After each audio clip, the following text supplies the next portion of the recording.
Hey guys, welcome back to my channel! Another day, another luto na naman. Kaya tara, samahan niyo ako. Let's go!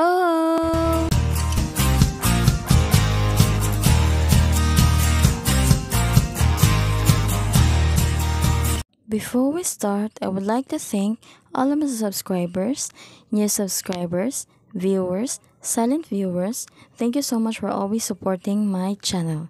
Your support, guys, are very much appreciated. And for the list of ingredients and measurements, please check the description below. Hanap mo ba ay masarap na luto ng adobo? Kung ganon, ang video na ito ay perfect para sa iyo.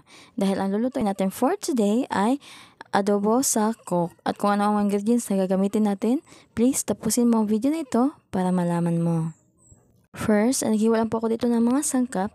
Ayan, naghiwa na po tayo dito ng onion at saka garlic. At iprito na po natin yung ating baboy. Ayan, dito po sa ating kawali, naglagay lang po ako dito ng kaunting oil at iprito na po natin itong ating baboy.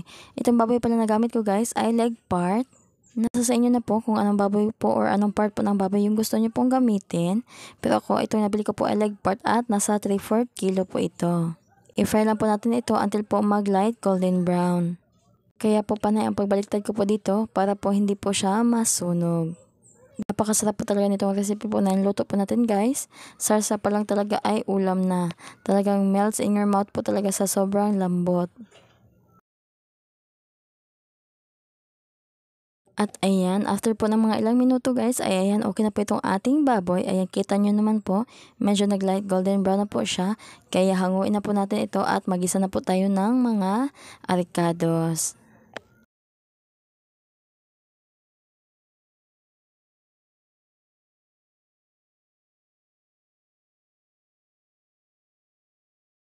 Ayan, matapos po natin itong hanguin ay igisa na po natin yung ating garlic. Hindi na po tayo mag-a-add ng oil guys. Itong oil na po ng baboy yung ating gagamitin. Ayan, haluin lang po ito. Talagang ang bango po dito pag marami pong garlic. And i-fry lang po natin itong garlic or prito po natin until po mag-light golden brown. Saka po natin ilagay itong ating onion. Ayan, ganun lang din po. Gisa lang din po yung onion. Saka po natin ilagay po yung baboy ulit.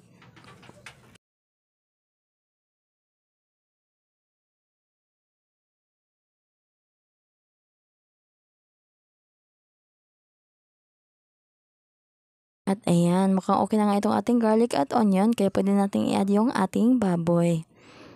At ayan, i-mix lang po na ito ng mabuti.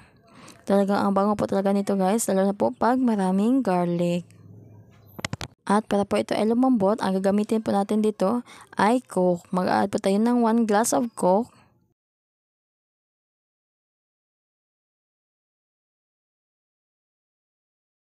At para dagdag pampalambot na rin at hindi siya madaling mapanis ay mag-a-add din po tayo dito ng 1 tablespoon po ng vinegar at 5 tablespoon po ng soy sauce pang timpla or pampalasa.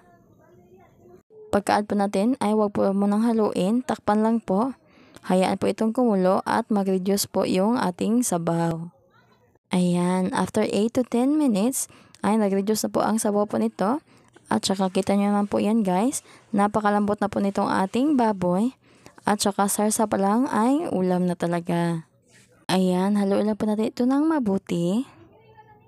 At para naman po sa timpla po nito ay saktong-sakto lang po yung mga nilagay po natin soy sauce kanina.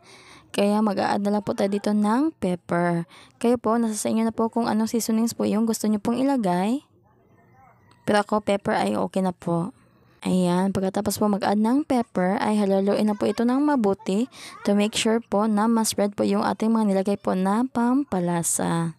Ayan, yun lang po yung mga sangkap po na ilalagay po natin guys. Wala na pong iba. Tipid po at saka hindi po siya malansa dahil naglagay po tayo dito ng vinegar. Sobrang sarap po talaga nito guys. Sobrang melt in your mouth sa sobrang sarap at sa sobrang lambot. Kaya ano pa hinintay nyo guys, try nyo na po itong gawin. Hindi po kayo magsisisi, sobrang sarap po talaga nito. At ayan, luto na po itong ating pork adobo sa coke. Kaya ano pa hinintay nyo guys, try nyo na po itong gawin. Yan lang po, thank you for watching. Bye! God bless!